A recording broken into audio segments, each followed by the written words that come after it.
My name is Kristen Van Ginhoven. I'm the Artistic Director of WAM Theatre. I was lucky enough to be invited to attend the August Women's Leadership Conference at American Conservatory Theatre, where the results of a study that ACT had partnered with the Wellesley Center for Women were released.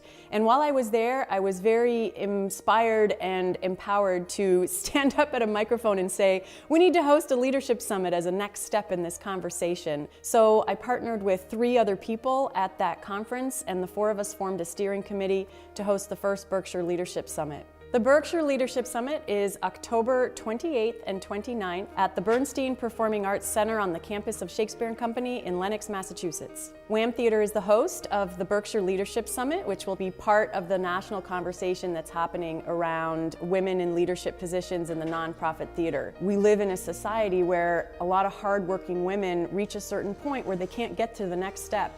And it's not for lack of talent or hard work or perseverance or intelligence or passion.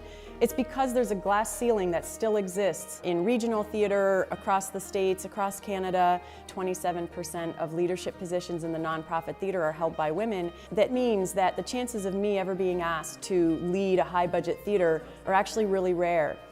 Wellesley's Centers for Women's Study identified the 4 areas that female theater professionals identify as the main barriers to leadership positions. So it's things like fundraising, producing, being able to meet people from across theaters and grow networks and build relationships. And finally, this awareness building and creating opportunity. We're trying to raise $3,500 in the crowdfunding campaign, and that is going to provide some scholarships and travel stipends. And we're really hoping to get a broad, diverse, intersectional, inclusive mix of people from across the country, from emerging founders of theaters to students. Everybody who is part of this issue can be represented at the summit. We need your help to make this idea a reality.